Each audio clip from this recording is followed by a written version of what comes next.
Hi friends, అందరూ ఎలా ఉన్నారు? ఈరోజు మనం కాజు ములంకాడ గ్రేవీ కర్రీ చేసుకుందాము. చాలా బాగుంటుంది, ఒకసారి ట్రై చేయండి. ముందుగా స్టవ్ ఆన్ చేసుకొని కడాయి పెట్టుకుందాము. ఇప్పుడు ఇందులో 2 టేబుల్ స్పూన్ ఆయిల్ యాడ్ చేసుకున్నాము. ఇప్పుడు ఇందులోనే ఉల్లిపాయలు మీడియం సైజు 3 ఉల్లిపాయలు,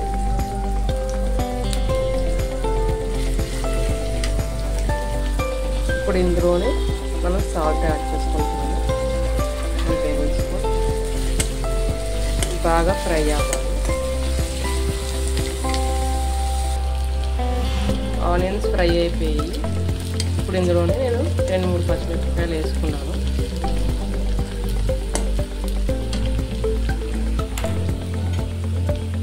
ఇప్పుడు ఇందులో అల్లం వెల్లుల్లి పేస్ట్ యాడ్ చేసుకుందాము.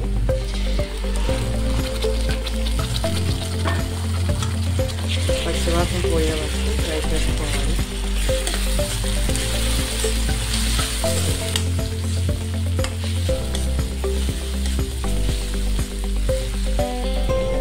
అల్లం వెల్లుల్లి పేస్ట్ కూడా బాగా ఫ్రై అయిపోయింది. ఇప్పుడు ఇందులో 1 కప్ టమాటా వేసుకుంటాము. మనం మూత పెట్టుకొని ఒక 5 మినిట్స్ ఉంచుతాము. త్వరగా మగ్గిపోతాయి.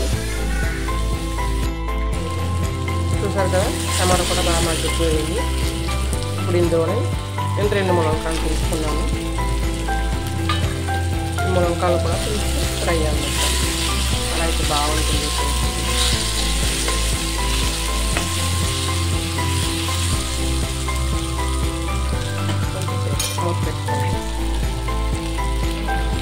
ఫ్రై అయిపోయాయి కదా.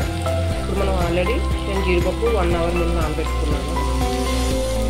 ఆ జీడిపప్పు కూడా ఇందులో యాడ్ చేస్తాను.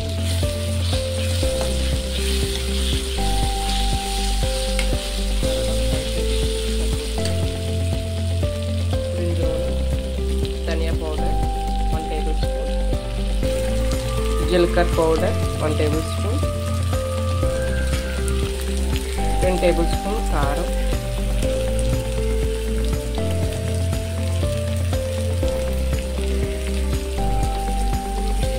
మొత్తం ఫ్రై చేసుకున్నాం.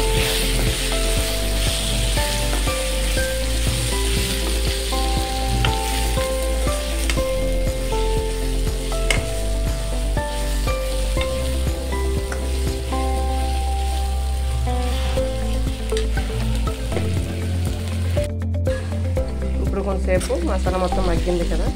ఇప్పుడు ఇందులో 1/2 గ్లాస్ వాటర్ వేసుకుందాము. ఎందుకంటే ములంకాడ బాగా మగ్గాలి. సరిపోతుంది మాత్రం వాటర్.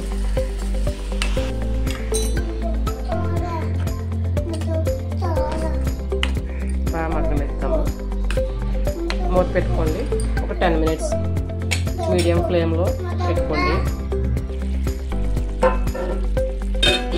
చూసారు కదా, మనం అక్కడ జీడిపప్పు కర్రీ తయారైపోయింది. ఈ మాత్రం గ్రేవీ ఉంచుకుంటాము. చాలా బాగుంటుంది. ఫ్రై చేయండి. ఫైనల్గా కొత్తిమీర యాడ్ చేసుకోండి.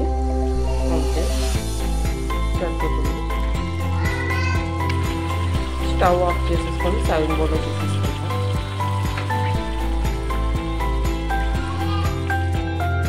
ఫైనల్గా ములంకాడ జీడిపప్పు కూడా తయారైపోయింది. మీకు కూడా ఈ వీడియో నచ్చినట్లయితే లైక్ చేయండి, షేర్ చేయండి, సబ్స్క్రైబ్ చేయడం మాత్రం మర్చిపోకండి. చాలా అంటే చాలా బాగుంటుంది.